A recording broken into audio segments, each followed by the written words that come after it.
আলহামদুলিল্লাহ ওয়াসসালাতু ওয়াসসালামু আলা রাসূলিল্লাহ ওয়া আলা আলিহি ওয়া আসহাবিহি আজমাইন। আউযু বিল্লাহি মিনাশ শাইতানির রাজীম।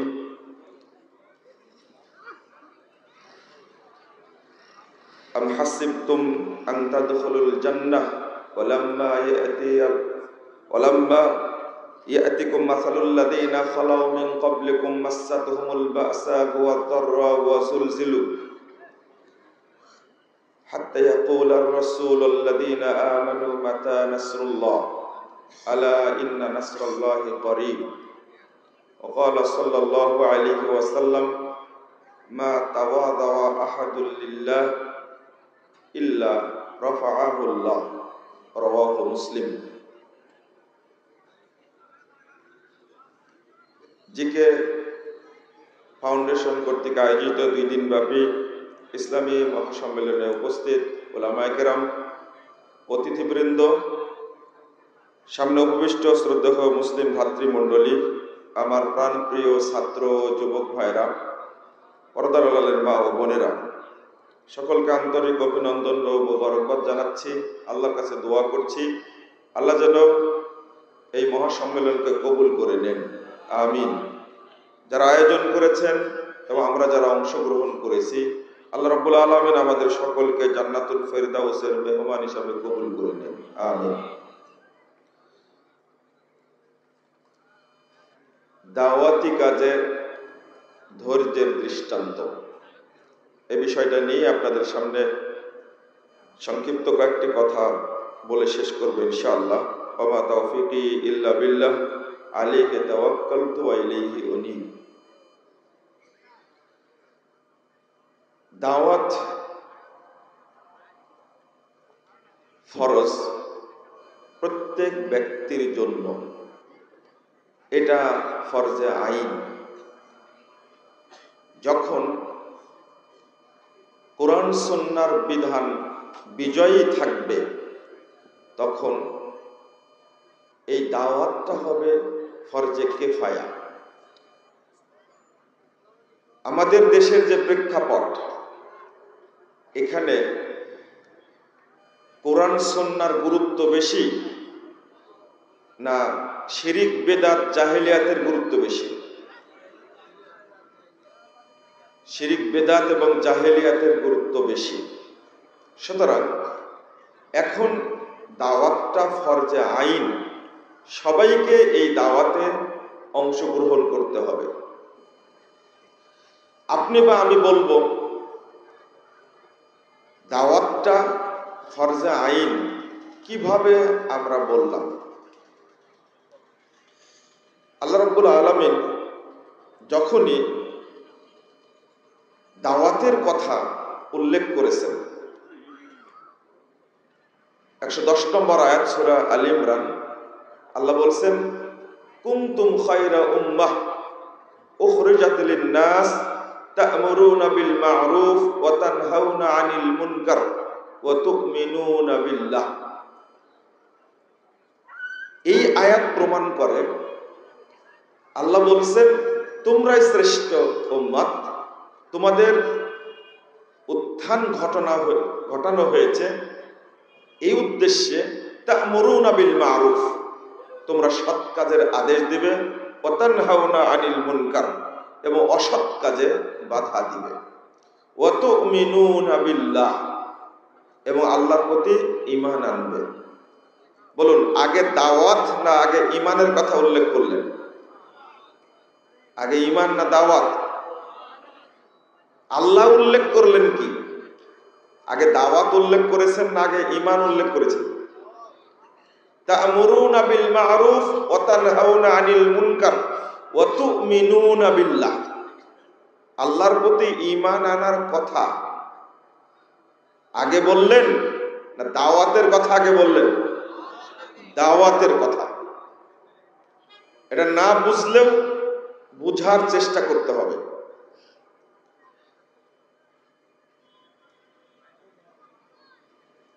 সর্বশ্রেষ্ঠ ইবাদত কি বলেন? আপনারা উত্তর দেন। কি? সালাত, তাই না? সবচেয়ে বড় ইবাদত কি? সালাত। মাশাআল্লাহ, মানে সবাই ভুল উত্তর দিলেন। তাহলে এই জন্যই আমরা মুসল্লি হয়েছি, কিন্তু আমাদের মধ্যে ঈমান নেই। কি নাই? ঈমান নাই। এটা আল্লাহর নবী সাল্লাল্লাহু আলাইহি সাল্লাম বলেছেন, ইয়াতি আলান নাসে জামান, মানুষের সামনে একটা যুগ আসবে, একটা সময় আসবে, ইয়াসতামিউনা ইয়াসাল্লুনা ফিল মাসাজিদ, মানুষ দলে দলে মসজিদে যাবে, সালাত আদায় করবে, ওয়ালাইসা ফীহিম মুমিন, মসজিদ ভর্তি থাকবে সব জায়গায়, কিন্তু তাদের মধ্যে একজনও ঈমানদার খুঁজে পাওয়া যাবে না। সাহাবীরা যদি মনে করতেন এই যুগটা আমাদের যুগ, তাবেঈরা যদি মনে করেন এই যুগটা আমাদের যুগ, তাহলে আজকের যুগে ঈমানদার পাওয়া যাবে? সম্ভাবনা আছে? কিভাবে? এই জন্য ঈমান নাই কিন্তু মুসল্লি আছে, সব মুসল্লি কিন্তু বেঈমান। তাহলে আমাদের উত্তরটা ভুল হয়েছে। আল্লাহ রাব্বুল আলামিন বলছেন, লাকাদ বাআসনা ফি কুল্লি উম্মাতিন রাসূলা আনি ইবুদুল্লাহ ওয়াজতানিবুত তাগুত। তো প্রথম কথা কি? প্রথমটা হলো আদ-দাওয়া। দাওয়াতটা কিসের হবে? তাওহীদের। দ্বিতীয় দাওয়াতটা হবে সালাতের। বুঝাতে পারলাম না মনে হয়। আগে দাওয়াত। আপনি বলবেন যে কিভাবে বলছেন এইগুলো? না, বুঝেই বলছি এবং বুঝানোর চেষ্টা করছি ইনশাআল্লাহ। দেখেন, আল্লাহ রাব্বুল আলামিন বলছেন ৭৪ নম্বর আয়াত সূরা তাওবা, আল মুমিনুনা ওয়াল মুমিনাত বা'দুহুম আউলিয়াউ বা'দ ইয়া'মুরুনা বিল মা'রুফ ওয়া ইয়ানহাউনা আনিল মুনকার ওয়া ইউকিমুনাস সালাহ। এখানে আল্লাহ কি বললেন? মুমিনদের সম্পর্কে গুণ বর্ণনা করতে গিয়ে প্রথম বললেন দাওয়াত, তারপর বললেন কি? সালাত। ইউকিমুনাস সালাহ। সূরা হামিম সাজদা ফুসসিলাত ৩৩ নম্বর আয়াত আল্লাহ কি বলছেন? ওয়ামান আহসানু কাওলাম মিম্মান দাআ ইলাল্লাহ ওয়া আমিলা সলিহা ওয়া ক্বালা ইন্নানি মিনাল মুসলিমিন। তা আগে দাওয়াত না আগে আমল? ওয়ামান আহসানু কাওলাম মিম্মান দাআ ইলাল্লাহ ওয়া আমিলা সলিহা। ওই ব্যক্তির চেয়ে উত্তম কে? যে ব্যক্তি আল্লাহর দিকে ডাকে এবং আমলে সলেহ করে। ইমাম ইবনুল কাইয়িম রাহিমাহুল্লাহ তিনি বলছেন, আশরাফু মাকামাতুল আবদ ওয়া আযাল্লুহা ওয়া আফজালুহা আদ-দাওয়াতু ইলাল্লাহ। মানুষ যত আমল করে, যত কাজ করে, তার মধ্যে সবচেয়ে সম্মানজনক, সবচেয়ে দামি এবং সবচেয়ে ফজিলতপূর্ণ ইবাদত হলো আদ-দাওয়াতু ইলাল্লাহ। তাহলে কথাটা আমার না। ইমাম ইবনে বাজ রাহিমাহুল্লাহকে জিজ্ঞেস করা হলো দাওয়াতের গুরুত্ব কি? তিনি বলছেন, আদ-দাওয়াতু ইলাল্লাহ শাআনুহা আযীম। দাওয়াতের বিষয়টা আল্লাহর কাছে মহান ব্যাপার। ওয়াহিয়া মিন আহাম্মিল ফুরুজে ওয়াল ওয়াজিবাতি আলাল মুসলিমিন। বন্ধুরা আমার, তিনি বলছেন মুসলিমদের উপরে যত ফরজ আছে, যত ওয়াজিব আছে, তার মধ্যে সবচেয়ে গুরুত্বপূর্ণ হলো আদ-দাওয়া। তাহলে আমার বুঝটা বললাম না, কোরআনের বুঝটাই তারা উল্লেখ করেছেন। দাওয়াত না থাকলে সহিহ আকীদা কি, তাওহীদ কি, এটাকে বুঝতে পারতাম? এই সহিহ আকীদা, সালাফি আকীদা বুঝার একমাত্র মাধ্যম হলো কি? দাওয়াত। আজকে সেই দাওয়াত দেওয়ার লোক নাই। সালাত ফরজ আপনি মেনে নিয়েছেন, যাকাত ফরজ মেনে নিয়েছেন, হজ ফরজ মেনে নিয়েছেন, হজ করেওছেন, সিয়াম পালন করেওছেন, যাকাত দিয়েছেন, সালাত আদায় করেন, কিন্তু আল্লাহ যদি জিজ্ঞেস করে আমার একটা ফরজ ছিল আদ-দাওয়াতু ইলাল্লাহ, আল্লাহর দাওয়াত দেওয়া, তোমরা কি দিয়েছো? এই ফরজিয়াতটা কি আদায় করেছো? কি আল্লাহ যদি জিজ্ঞেস করেন আমরা কি উত্তর দিতে পারবো? এই জন্যই আমরা দাওয়াতের ক্ষেত্রে গাফেল হয়ে আছি। আমরা মনে করেছি দাওয়াত দিবে শুধু আলেমরা। রাসূলুল্লাহ সাল্লাল্লাহু আলাইহি ওয়াসাল্লামের কাছে মদিনা থেকে এসেছিলেন ৭৫ জন সাহাবী। এই সাহাবীর সামনে আল্লাহ রাসূল কি বলেছিলেন? ৭৫ জন সাহাবী সবার সামনে একটা কথা বললেন। তারাও বললেন সরাসরি, নুবায়ুক, আপনার কাছে আমরা বায়াত করছি আলা সামঈ ওয়াত তাআ ফিল মানশাতি ওয়াল মাকরাহি, সন্তুষ্ট থাকে আর অসন্তুষ্ট থাকে আমরা নেতার কথা শুনব এবং মানব। ২ নম্বর, ওয়ালাল আমরি বিল মারুফ ওয়ান নাহি আনিল মুনকার, আমরা সৎ কাজের আদেশ দেব, অসৎ কাজে নিষেধ করব। এই ৭৫ জন সাহাবীর সবাই কি আলেম ছিলেন? সবাই আলেম ছিলেন না। তারা বলছেন ওয়ান নাকুলা বিল হক আইনামা কুন্না লা নাখাফু ফিল্লাহি লাউমাতা লাইম। আল্লাহ নবী শুনেন, আমরা যখন ওয়াদা করেছি আপনার কাছে আন্নাকুলা বিল হক, পৃথিবীর যেখানে আইনামা কুন্না, পৃথিবীর যেখানেই থাকি সেখানেই আমরা হকের দাওয়াত দেব, লা নাখাফু ফিল্লাহি লাউমাতা লাইম, নিন্দুকের নিন্দাকে আমরা পরোয়া করব না। তো সাহাবীরা এই শপথটা করলেন। এই ৭৫ জন সাহাবীর এই শপথটা একজন খ্রিস্টান ঐতিহাসিক তিনি বলছেন মুহাম্মাদের ওই আকাবায়ে কুবরার শপথের প্রভাবটা মাত্র ১০০ বছরে পূর্ব দিল্লি থেকে পশ্চিম কানাডা পর্যন্ত মুহাম্মাদের দাওয়াত ছড়িয়ে পড়েছিল। তারা যে কষ্টে দাওয়াতের কাজ করেছে, আমার মনে হয় যে আমরা মনে করে নিয়েছি সালাত তো আদায় করছি, যাকাত তো দিচ্ছি, দান খায়রাত তো করছি, তাহাজ্জুদ পড়ছি, জান্নাতে চলেই গেছি। আমার ধারণাটা না খুব সুন্দর ধারণা। আপনি কি কোনো পরীক্ষায় পড়েছেন? জীবনে কোনো দাওয়াতি কাজে কোনো পরীক্ষায় পড়েছেন? আপনি পড়েন না, এখানে কেউ নেই। যতক্ষণ পর্যন্ত পরীক্ষায় না পড়বেন, আল্লাহ যতক্ষণ আপনাকে যাচাই না করবেন, ততক্ষণ জান্নাতে যাওয়ার পথ উন্মুক্ত হবে না, প্রশ্নই আসে না।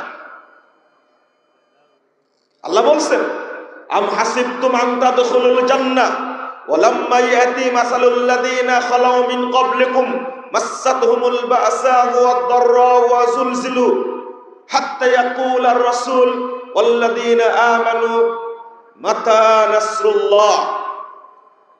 আম হাসিবতুম আন তাদখুলুল জান্নাহ, তোমরা কি ধারণা করে নিয়েছো আমরা জান্নাতে চলে গেছি? ওয়ালাম্মা ইয়াতিকুম মাসালুল লাযিনা খালাউ মিন ক্বাবলিকুম, অথচ তোমাদের পূর্বে যারা অতিবাহিত হয়ে গেছে তাদের মতো অবস্থা তোমাদের এখনো হয়নি। মাসাতহুমুল বাসা ওয়াদ-দাররাউ ওয়া যুলজিলু, তাদের উপরে অনেক কষ্ট নেমে এসেছে, নির্যাতন নেমে এসেছে, তারা জমিনের উপরে টিকতে পারেনি, এমন অবস্থা হয়েছে, খেতে পায়নি, আক্রমণে শহীদ হয়েছে।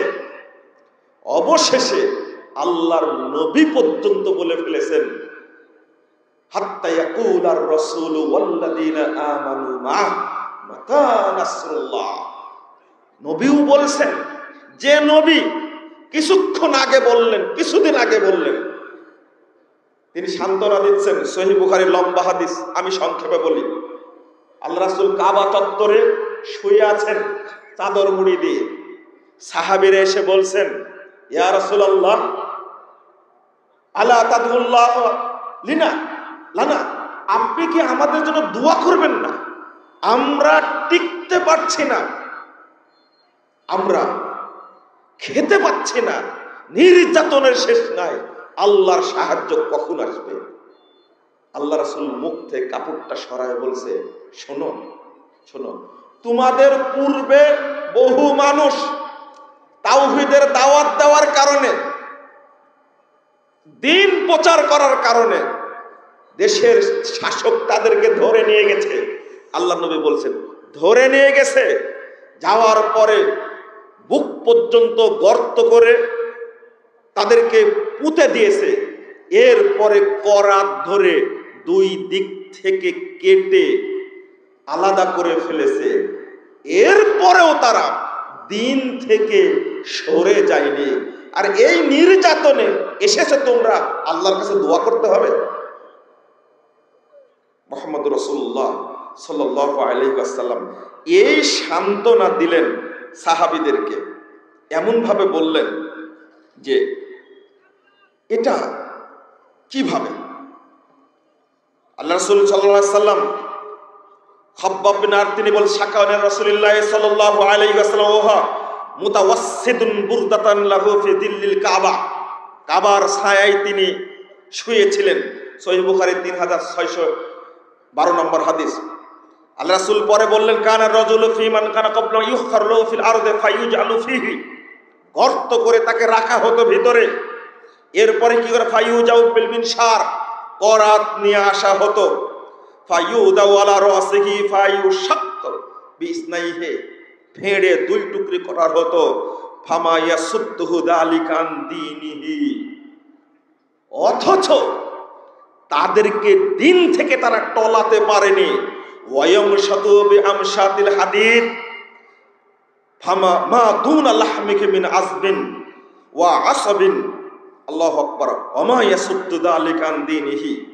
আল্লাহ রাসূল এমন ধমকটা দিলেন, দেখো তাদেরকে পুঁতে রেখে তাদের মাথা থেকে লোহার আঁচড়ি দ্বারা জীবিত অবস্থায় গোস্তগুলো ছিঁড়ে ছিঁড়ে ফেলা হতো। তারা দিন থেকে সরে যায়নি। আর তোমরা এখনই চাচ্ছ দোয়া করতে হবে। আল্লাহ কি বলছেন? হাত্তা ইয়াকুলার রাসূলু ওয়াল্লাযীনা আমানু মা, আল্লাহর নবীও টিকতে পারলেন না, এখন আল্লাহর রাসূল এবং মুমিন সবাই বলছে মাতা নাসরুল্লাহ, আল্লাহ তোমার সাহায্য কখন নাজিল হবে? মানে রাসূল টিকতে পারেননি, আয়াত প্রমাণ করে। অথচ আল্লাহ রাসূল সান্ত্বনা দিচ্ছেন, তোমরা এখনই চাচ্ছ দোয়া করতে হবে। আল্লাহ নবী সাল্লাল্লাহু আলাইহি সাল্লাম এই আয়াত পড়ে শোনা দিলেন। আল্লাহর জবাব আসছে, আলা ইন্না নাসরাল্লাহি করিব, আশ্বস্ত হও, আল্লাহর সাহায্য অতি নিকটে। আল্লাহ বলে দিচ্ছেন, আলা ইন্না নাসরাল্লাহি করিব। 214 নম্বর আয়াত সূরা বাকারা খুলে দেখবেন। আপনি মনে করেন জান্নাতে চলে যাব? ফিলিস্তিনি ভাইদের মতো যদি এখন হতো, মুসলিম ভাই বোনদের মতো যদি হতো, বাংলাদেশে কোনো মানুষই পাওয়া যেত না, কোন লোক পাওয়া যেত না। যে ভণ্ডটা ফিলিস্তিনে যাওয়ার জন্য বলছে, উস্কায় দিচ্ছে, ও নিজেই যাই, মানুষকে শুধু বিভ্রান্ত করছে তারা। নাউজুবিল্লাহ। যাও এই হাদিস আমল করার জন্য সেখানে যেতে হবে। লা হাওলা ওয়ালা কুওয়াতা ইল্লা বিল্লাহ। আমরা মনে করে নিয়েছি আমরা জান্নাতে চলে গেছি। জান্নাত অত সহজ নয়।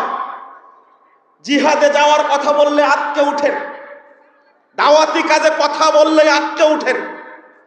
মনে হচ্ছে আল্লাহর নবীও দাওয়াতের কৌশল জানতেন না। আপনাদের কথা অনুযায়ী শুধু আয়াত পড়েন, উদু ইলা সাবিলি রাব্বিক বিল হিকমাতি ওয়াল মাউইজাতিল হাসানা ওয়াজাদিলহুম বিল্লাতি হিয়া আহসান। আমরা এই আয়াতটা জানি না, মুখস্থ নাই আমাদের, মুখস্থ নাই আয়াত আমাদের, আমরা জানি না। কানের কাছে ওয়াজ করছে, উদু ইলা রাব্বিকা বিল হিকমাতি ওয়াল মাউইদাতিল হাসানা ওয়াজাদিলহুম বিল্লাতি হিয়া আহসান। এটা আমাদের মুখস্থ না, এটা কোথায় আছে আমরা জানিও না, এটা কোরআনের আয়াতটাও জানি না। লা হাওলা ওয়ালা কুওয়াতা ইল্লা বিল্লাহ। যদি হক কথাটা মানুষের সামনে তুলতে গিয়ে, উপস্থাপন করতে গিয়ে কোনো দায়ীর যদি সমস্যা হয়, আপনারা একবারে তার পিছনে লেগে যান, তাই না? কি আশ্চর্য! মামলা হলো, জেলে যেতে হলো, তখন সবাই ব্যাখ্যা দেয়া শুরু করলেন। কি সুন্দর ব্যাখ্যা! কি দরকার ছিল সেই বুড়ির গাছ ভাঙ্গার? কি দরকার ছিল ওইটা বক্তব্যে বলার? সেই বুড়ির বড়র গাছ ভেঙ্গে দিয়ে 13 সালের বক্তব্য, বুড়ির বড়র গাছ ভেঙ্গে দিয়ে চলে আসছে। কি দরকার ছিল বক্তব্য বলা? কত উপদেশ দানকারী আপনারা মানুষ, অথচ আমি ভাষা জানি না, কথা ঠিক আছে, কিন্তু সর্বকনিষ্ঠ মানুষ হিসাবে ডাক্তার জাকির নায়েক আমাকে পিস টিভিতে ডেকে নিয়েছিল। নিজেই বলেছে, সবচেয়ে অল্প বয়সে গায় আর বাসু একসঙ্গে গেছিলাম, ভালো করে বোঝানোর জন্য বললাম। আমি ভাষা বুঝি না, তখন কি এই বিশ্লেষণের সময়? এটা আমার কথা বলছি, সব বুঝে নেন। এবার অন্যের কথা বললে তো সমস্যা। কেন বলতে হলো? আমার নামে জেএমবির মামলা দিল, তখন বলছে কি দরকার ছিল একামতে দিন বই লেখার? লেন এবার যত ভুল এখন আমার, থাক জেলখানায় 3 বছর বছর। খুব সুন্দর শয়তান মুখী এক লোক যা বলল 3 বছরের মতো থাকতে হবে। আল্লাহ রাখছেন 4 মাস 10 দিন, বলেন আলহামদুলিল্লাহ। ফায়সালা কোথায় হয়? ফায়সালা হয় আসমানে, দুনিয়াতে হয় না। মুহাম্মদুর রাসূলুল্লাহ সাল্লাল্লাহু আলাইহি ওয়াসাল্লাম কি অপরাধ করেছিলেন? তিনি কি অপরাধ করেছিলেন? ওরা ইবনে জুবায়ের বলছেন, সাআলতু আব্দুল্লাহ ইবনে আমর, আমি আব্দুল্লাহকে জিজ্ঞেস করলাম, আন আশাদ্দ মা সানাল মুশরিকুনা বিরাসূলিল্লাহ সাল্লাল্লাহু আলাইহি ওয়াসাল্লাম, সবচেয়ে কষ্ট আল্লাহর নবীকে কিসে দিছে? আরে জিহাদের ময়দান না, এটা দাওয়াতের ময়দান। আল্লাহর নবী সাল্লাল্লাহু আলাইহি ওয়াসাল্লাম সম্পর্কে বলছেন, রাআইতু উকবা ইবনে আবি মুঈত জাআলান নবী সাল্লাল্লাহু আলাইহি ওয়াসাল্লাম ওয়া হুয়া ইউসাল্লি ফাওয়াদা রিদাহু ফি উনুকিহি ফাখানাকাহু বি খানকান শাদীদা। আমি দেখছি উকবা ইবনে আবি মুঈত, এই শয়তানটা আল্লাহ রাসূলের কাছে গেল, আল্লাহ রাসূল সেজদা দিচ্ছেন, এমন অবস্থায় এই শয়তান তার চাদর দ্বারা আল্লাহর নবীর গলা পেঁচে ধরেছেন, ধরে চাপ দিয়েছেন। আর একটা হাদিস তাবরানীতে, এই বদমাশ আল্লাহর নবীর ঘাড়ের উপরে উঠে দাঁড়িয়েছিল। তিনি সালাত আদায় করছিল। কি শত্রুতা ছিল তার? আল্লাহর নবীর কোনো বুদ্ধি ছিল না, তাই মক্কায় ওখানে সালাত পড়তে গেছেন। তিনি ছিলেন বেয়াকুব। নাউজুবিল্লাহ, আস্তাগফিরুল্লাহ, আস্তাগফিরুল্লাহ। তিনি দাওয়াতি কাজ করবেন না, ঘরের মধ্যে বসে থাকবেন, বুদ্ধি নাই। এই জন্য আবু বকর রাদিয়াল্লাহু আনহু, ফাজা আবু বকর হাত্তা দাফাহু আনহু, তাকে সরিয়ে দিয়ে বলছেন, ফাতাক আতাকতুলুর রাজুলান আইয়াকুলা রাব্বি আল্লাহ ওয়া কাদ জাআকুম বিল বাইয়িনাত মির রাব্বিকুম। তোমরা এমন ব্যক্তিকে হত্যা করতে চাচ্ছ যে ব্যক্তি আল্লাহর পক্ষ থেকে দলিল নিয়ে এসেছে তোমাদের কাছে তোমাদের মুক্তির জন্য, তাকে হত্যা করতে চাচ্ছ। সহিহ বুখারী 3678 নম্বর হাদিস। আল্লাহ রাসূল সাল্লাল্লাহু আলাইহি ওয়াসাল্লাম সম্পর্কে বলছেন, ইউসাল্লি ফি জিল্লিল কাবা, আল্লাহর নবী কাবায় সালাত আদায় করছিলেন। আল্লাহ রাসূল কাবায় সালাত আদায় করছেন। ফাকাল আবু জাহাল ওয়া নাসুন মিন কুরাইশ নুহিরাত জাজুরুন বিনাহিয়াতি মক্কা ফারসালু ফাজাগু মিন সালাহা ওয়া তারাহু আলাইহি। সহিহ বুখারী হাদিস। আল্লাহর নবী সালাত আদায় করছেন, এমন অবস্থায় আবু জাহাল এবং তার লোকেরা এসে আগের দিনের জবাই করা উটের নাড়ি ভুঁড়ি নিয়ে এসে আল্লাহর নবীর উপরে চাপাই দিল। রাসূল মুহাম্মদ সাল্লাল্লাহু আলাইহি সাল্লাম এত বড় প্রিয় মানুষ, দাওয়াতি কাজের জন্য এসেছেন, তিনি তো কোনো কাজ করেন না, তিনি তো সালাত আদায় করছেন। আল্লাহর নবী সাল্লাল্লাহু আলাইহি সাল্লাম এমন অবস্থায় মাথা তুলতে পারছেন না, সেজদায় পড়ে আছেন। এই শয়তানগুলো উটের ঘুড়ি চাপাই দিয়েছে, কেউ নাই। আব্দুল্লাহ ইবনে মাসউদ রাদিয়াল্লাহু আনহু তিনি বলছেন, আমি দাঁড়িয়ে দাঁড়িয়ে দেখছি, কাছে যেতে পারছি না। বাপ তো কিভাবে সহ্য করবেন? ফাজারাত ফাতিমা ফাআলকাত আনহু, ফাতিমা রাদিয়াল্লাহু আনহা তার মেয়ে, বাপ তো আক্রমণের ভয় করেন, দৌড় দিয়ে এসে বাপের মাথা থেকে ঘুড়ি ফেলে দিচ্ছেন। আল্লাহ রাসূল সহ্য করতে পারলেন না। এত দিনদার মানুষ, এত নরম মানুষ, রাহমাতুল লিল আলামিন, তিনি মাথা তুলে বলছেন, আল্লাহুম্মা আলাইকা বিকুরাইশ, আল্লাহুম্মা আলাইকা বিকুরাইশ, আল্লাহুম্মা আলাইকা বিকুরাইশ, আল্লাহুম্মা আলাইকা বিআবি জাহল। দোয়া করতে করতে করতে একটানা 7 জন বদমাশের নাম উল্লেখ করলেন। প্রথম বদদুয়া করলেন, আল্লাহ তুমি কুরাইশকে ধ্বংস করো, আল্লাহ কুরাইশকে ধ্বংস করো, আল্লাহ কুরাইশকে ধ্বংস করো। আল্লাহর নবী নাকি এই বদদুয়া জানেন না? আল্লাহর নবী বদদুয়া তো জানেন না, তাই না? বুখারীতে আছে এটা। আল্লাহ নবী বদদুয়া জানতেন না, খুব নিরীহ মানুষ ছিলেন। এত কড়া কথা বলতে হবে কেন? কাব বিন আশরাফকে হত্যা করতে বলেছিলেন কে? কে বলেছিলেন? আল্লাহ নবী বলেননি? যখন নরম তখন নরম, যখন গরম হওয়ার দরকার তখন নবীও গরম। দাওয়াতের একটা মানবেন আর একটা মানবেন না আপনি? এই হাদিসগুলো কোথায় রাখবেন? মুহাম্মদুর রাসূলুল্লাহ সাল্লাল্লাহু আলাইহি ওয়াসাল্লাম তিনি বর্ণনা করছেন। আবার দেখেন তায়েফের কথা, তিনি কি জিহাদ করতে গেছিলেন? তিনি গেছেন দাওয়াত দিতে তায়েফে।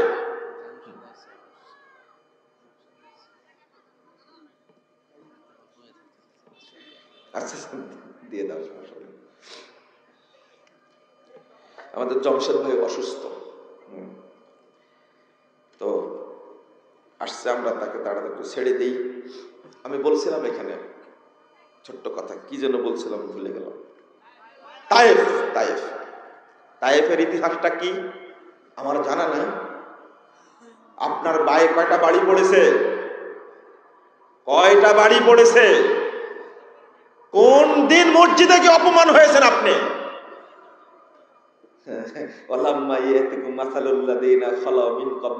ও এটা শুধু সাহাবীদেরকে বলেছে, আল্লাহ আপনাদের বলেননি, তাই না? আপনাদের বলেননি। ওই দিন আসুক আগে, তারপরে বলেন আমি জান্নাতে যাব। কোন দিন দাওয়াতের জন্য গালি খেয়েছেন? আপনাকে কয়টা গালি দেয়? আমাদের যে গালি বেশি দেয়, আমাদের উপর আক্রমণটা বেশি করে। একটা খারাপ কথা যে মায়ের চেয়ে মাসির দরদ বেশি। আপনারা বললেন না এটা? হ্যাঁ, মাসি মানে খালা। তো আমরা আপনাদের কাছে একটা জিনিস বলতে চাই। আজকে শেখ আকরুজ্জামান বিন আব্দুস সালাম আল মাদানী হাফিজাহুল্লাহ, তার কথায় কড়া কথা একটা বেরিয়ে গেছে। আমরা বলেছি কথাটা কড়া হয়েছে, ঠিক আছে, কিন্তু তার বিরুদ্ধে আমরা জাত ভাই যারা, তারাই লেগে গেছি। কেন? আরে আকরামুজ্জামান সাহেব জেনার কথা বলেছেন, ডক্টর মুস্তাফিজ সাহেব বলে গেছেন, তুমি যে আহলে হাদিসদেরকে কাফের বলেছো, তোমার উপরে কতটা মামলা হওয়া উচিত? ওই চিন্তা আমাদের মাথায় নাই। আহলে হাদিসগণ দাওয়াতি কাজ করে যাবে, আল্লাহর নবীর সুন্নাহ মেনেছে, বুকের উপরে হাত বেঁধেছে, চিটাগঙ্গা মসজিদে ধরে পিটাইছে। ওই তার পক্ষে কে কথা বলেছেন আপনারা? কেন গরম করেননি ফেসবুক? এই ফালতু বুকে কেন গরম করেননি আপনি? নেত্রকোনার মসজিদ পুড়িয়ে দেওয়া হলো, কয়জন বেদাতের বিরুদ্ধে মামলা হয়েছে? যে সমস্ত মুখ পোড়া বেদাতি আজকে রাসূলের সুন্নাহর বিরুদ্ধে মাঠে নেমেছে, সকল আহলে হাদিস ভাইকে ঐক্যবদ্ধ হয়ে তাদেরকে প্রতিরোধ করা লাগবে। আরে এই উপমহাদেশে আমিন বলার সুন্নাত চালু করার জন্য বহু আলেমের রক্ত গেছে। আমিন বলার সুন্নাত এমনি চালু হয়নি, ওই বীর বীর করে ম্যাও ম্যাও করে কখনো সুন্নাত প্রতিষ্ঠিত হয় না। আশ্চর্য কথাবার্তা। গরুর গোশ খাও খুব টেস্ট করে, গরু কুরবানির ইতিহাস আহলে হাদিসরাই তৈরি করেছে। বেদাতীদেরকে বলবো গরুর গোশ খাওয়া বন্ধ করো। আহলে হাদিসরা আগে কুরবানি করেছিল বলে উপমহাদেশে গরু কুরবানির ইতিহাস চালু হয়েছে। সুন্নাত যারা প্রতিষ্ঠিত করে তাদেরই মায়া আছে। তুমি ফতোয়া দাও কেন? জোরে আমিন বলা, আস্তে আমিন বলা, এই আলোচনার তো দরকার নাই। মনে রাখতে হবে কোন কোন সুন্নাত এমনটাই পাওয়ারফুল, একজন মানুষের জীবনকে পরিবর্তন করে দেয়। এখন মনে করছেন যে গাড়ির চাকা বলফিন যেটা হাওয়াটা ধরে রাখে ওর দাম কয় টাকা? সাইকেলেরটা কয় টাকার দাম? এখন 5 টাকা নাকি? আমরা 10 পয়সা দিয়ে লাগাইছি। কয় পয়সা? তো ওই টাকা ফেলে দেন, এদের ছোটো খাটো একদিন রাখার কি দরকার? আপনার গাড়ি চলবে? এই বুদ্ধিটাকে মাথায় ঢোকে না, এটাও তো ঢুকাতে হবে মাথায়। বাংলাদেশে কতটা মসজিদ পুড়াই দিল বেদাতিরা, ওই আপনি তো কথা বলেননি। ওই মসজিদ তো দেখতে যাননি আপনি। আপনি ওই মসজিদ তৈরি করার জন্য 5টা টাকা ব্যয় করেননি, ফেসবুকে মাস্তানি করেন আপনি। বেয়াকুব কোথাকার, তোমাকে দিন আরো শিখতে হবে। তুমি তো সেখানে যাও না। কে টাকা তুলে দেয়? কে বলে মানুষকে? বড় বড় ফতোয়া ছাড়ো তুমি ফেসবুকে। কোন আহলে হাদিস আলেমের বিরুদ্ধে প্রকাশ্যে কোনো কথা বলবে না, তুমি সাবধান থাকো। আমরা বলতে জানি না কোন আলেম ভুল করছে, আমরা কিছু জানি না, আমরা কিছু বুঝি না। কোন আলেমের আকীদাগত ভুল, কোন আলেমের আমলগত ভুল, কই আমরাও তো বলতে পারি, দলিল সহ বলতে পারি। আল্লাহ সেই সব তৌফিক আলহামদুলিল্লাহ দিয়েছে। তুমি সমালোচনা করবে কেন? আশ্চর্য কথাবার্তা। বন্ধুরা আমার নামে এখন মামলা চলছে কয়টা জানেন? ওটা আমার অভ্যাস, তো আমি বলতে চাই না। 4টা কয়টা? 4টা চলছে। একটু মামলা হয়েছে তাই একবার লুকোচুরি করে একবার ঢুকে গেছে। বয়স কতদিন হয়েছে? 8টা মামলা ইতিমধ্যে মোকাবেলা করেছে, এখনো 4টা চলছে। ফালতু মেয়েটা মামলা খাবার, তুমি দাওয়াতি কাজকে মাঠে নামছে কেন? তুমি বিড়ালের মতো তুমি ফিরে যাও, চাদর মুড়ি দিয়ে ঘরের মধ্যে বসে থাকো। মহিলা তুমি শাড়ি পরে বসে থাকো, তুমি তোমার দ্বারা দাওয়াত হবে না। তুমি একটা কাপুরুষ, একটা দাওয়াতি কাজ করবে জিন্দা তেল, একজন তাজা রক্ত সম্পন্ন ব্যক্তি, তারা দাওয়াতি কাজ করবে, মাঠে নেমে কাজ করবে তারা। ইনশাআল্লাহ তাদের দ্বারাতেই কাজ হবে ইনশাআল্লাহ। আমি তো মনে করি যে আমাদের দাওয়াতে কাজ হয় না। দাওয়াতি কাজ করেছেন শেখ আব্দুর রউফ রাহিমাহুল্লাহ, ইট পড়েছে, পাথর পড়েছে, দাওয়াত দিয়েছে, এলাকাকে এলাকা আহলে হাদিস হয়ে গেছে আলহামদুলিল্লাহ। কি দরকার ছিল জাল হাদিসের কবলে? কত যে নসিহত আপনারা করেন, জাল হাদিসের কবলে রাসূলুল্লাহ সাল্লাল্লাহু আলাইহি ওয়াসাল্লাম, এই নামটা না দিলে কত ভালো ছিল। লিখতেন মানে সালাতের সহি পদ্ধতি, তাহলেই তো হতো। আহারে ওরে আমার তুমি রে, কিভাবে যে বলি তোমাকে আমার ভাষাই না। অথচ অনেক মানুষের মাথা আল্লাহ সংস্কার করে দেয়নি, আরো দিবে ইনশাআল্লাহ। দোয়া করেন। কারো ভাষা একটু কড়া, কারো ভাষা কি একটু নরম। আমাদের বয়স শুধু খালি পিছনে টানতে আছেন। একটু বলেন, নসিহত করেন। আমরা নসিহত মানার চেষ্টা করি। আজকে আহলে হাদিসরা একদিকে মামলা খেয়ে নির্যাতনের শিকার হয়ে তারা চুক্তি করে থেমে যাবে, এটা কোনো আহলে হাদিস চাইবে? জেকে ফাউন্ডেশনের সম্মেলন থেকে স্পষ্টভাবে বলতে চাই, আহলে হাদিস ভাইয়েরা আপনারা ঐক্যবদ্ধ হন। সামনে এমন একটা সময় আসছে, মসজিদে সালাত আদায় করবেন, রফল আয়োজন করবেন নিজের মসজিদে, এই সুযোগটাও হয়তো বেদাতিরা দিবা না, হতে পারে। আল্লাহ যেন আমাদের হেফাজত করেন, আমিন ইয়া রাব্বাল আলামিন। আর সাহাবায়ে কেরামের আদর্শ দেখেন, বেলালের আদর্শ দেখেন। আমরা আজকে দাওয়াতি কাজ করতে যাই, কি দারুণ দারুণ খাবার দেয়, আমারই ভয় লাগে। অথচ আব্দুর রহমান বিন আওফের কাছে খাবার দিয়েছে, তিনি খাননি। বলছে না, আমার ভাই মুসআব বিন উমাইর না খেয়ে মারা গেছে। আহারে কি সুন্দর চেহারা, আল্লাহ রাসূলের চেহারার মতো চেহারা তার। মদিনায় পাঠা দিলেন রাসূল সাল্লাল্লাহু আলাইহি সাল্লাম, খাবার নাই, খেতে পারেন, অথচ সবচেয়ে ধনাঢ্য পরিবারের সন্তান। আল্লাহ রাসূল নিজে বলছেন যখন উহুদ যুদ্ধে শহীদ হয়ে গেলেন, মা রাই তুমি বাক্কা হাসান লিম্মাতান ওয়া দাক্কা হুল্লাতান হালাত শামসুল বুরদা। হে মুসআব, তোমাকে মক্কার বুকে এত সুন্দর চেহারা ছেলে আমি দেখিনি, এত সুন্দর কুকড়ানো চুল তোমার মাথায় দেখেছি, আর কাউকে দেখিনি। আর আজকে তুমি ছিঁড়া একটা চাদরে এইভাবে ঘাসের মধ্যে পড়ে আছো। আল্লাহ রাসূল তাকে কাফন দিয়ে বিদায় দিতে পারেননি।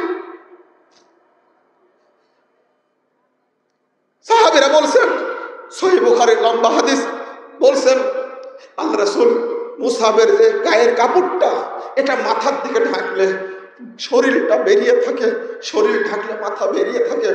আল্লাহ নবী মুহাম্মদ রাসূলুল্লাহ সাল্লাল্লাহু আলাইহি ওয়াসাল্লাম বললেন, তোমরা মাথাটা ঢেকে দাও, বাকি দেহ ঢেকে দাও তোমরা ঘাস দিয়ে, মাটি দিয়ে। ওইভাবে একজন আল্লাহর কাছে কবুলিয়ত প্রাপ্ত সাহাবী, আল্লাহর পক্ষ থেকে আয়াত নাজিল হয়েছে।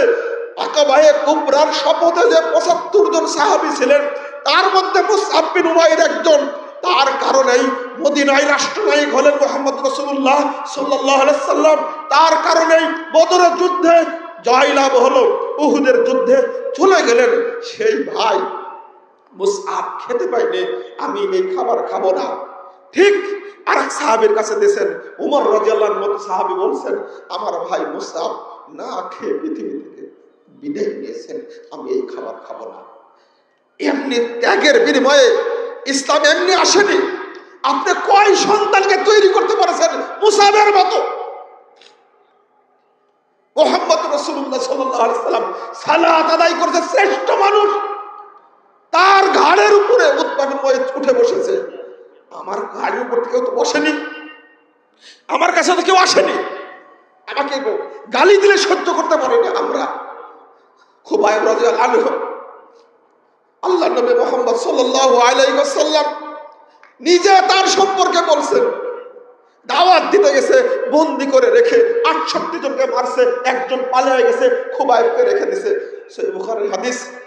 খুবাইবকে জিজ্ঞেস করছেন, মক্কাতেই ফল নাই, তুমি ফল কোথায় পেলে? বলে, হাযা মিন ইনদিল্লাহ, তোমরা আমাকে না খেয়ে বেঁধে রেখেছো মাঠের মধ্যে, পানি নেই, খাবার নাই, কিচ্ছু নাই। ওইভাবেই রিজকুল্লাহ, এটা আল্লাহর রিজিক, আমাকে দিয়েছে, আমি খাচ্ছি।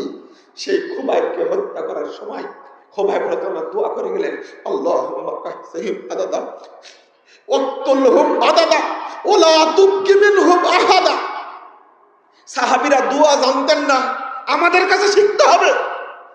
খুবাইব রাদিয়াল্লাহু দোয়া করছেন, আল্লাহ তুমি এই ইহুদি জাতিকে গুনে গুনে রাখো, ওয়াকতুলহুম বাদাদা, আল্লাহ তুমি এই ইহুদি জাতিকে একসঙ্গে ধ্বংস করে দিও, ওলা তুবকি মিনহুম আহাদা, পৃথিবীর বুকে তুমি এদেরকে কাউকে অবশিষ্ট রাখো না।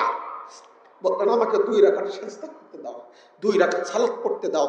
তাড়াতাড়ি করে সিজদা করে খুবাইব রাদিয়াল্লাহু আনহু বলছেন, আমি যদি মনে না করতাম যে তোমরা সেজদা দেখে মনে করবে মরার ভয়ে খুবাইব সেজদা দীর্ঘ করছে, এই জন্য তাড়াতাড়ি পড়লাম, আমার আল্লাহকে আর সেজদা দেওয়া হবে না, এইটাই আমার জীবনে সর্বশেষ সেজদা, মৃত্যুর পরে কোনো ইবাদত নাই। তবে মনে রাখো, লাস্তু বালিহিনা ওয়াক্তালু মুসলিমান আলা আইয়াব জামিন কানা ফিল্লাহি মাসরাই ওয়া যালিকা ফি যাতিল্লাহ ইয়াশা ইউবারিক ফি ইয়াউসালি ফি কুল্লি শিলবিল মুওয়াজ্জাহি। মনে রাখো, একজন মুসলিম হিসাবে যখন আমাকে হত্যা করা হয় তখন কোনো কিছুকে পরোয়া করি না। আমি জানি আমার ভাইদেরকে তোমরা হাত কেটে নিয়েছো, পা কেটে নিয়েছো, চোখ তুলে নিয়েছো, কান কেটে নিয়েছো, তোমরা আমাকেও মৃত্যুর পরে এইভাবে কেটে নেবে। তবে মনে রেখো, ইউবারিক ফি আউসালি ফি কুল্লি মুওয়াজ্জাহি, কাল কিয়ামতের মাঠে আল্লাহ প্রত্যেকটা টুকরায় টুকরায় আমাকে বরকত দান করবে। খুবাইবের ভাষা। ইমাম বুখারী লিখতে পারেনি, সুখে দাওয়াতি কাজ করবেন, আরামকে দাঁড়ায় বসে আপনি মনে করছেন আমরাই হলো মর্দা মুজাহিদ, আমরাই টিকে যাব, গায়ের মাছেও পড়ে। কোথায় গেছেন দাওয়াতি কাজ করতে? এই কম শিরকে লিপ্ত, বেদাতে লিপ্ত, মাজার পূজায় লিপ্ত, টেকনাফ থেকে তেতালি পর্যন্ত শিরিক বেদাতে পরিপূর্ণ।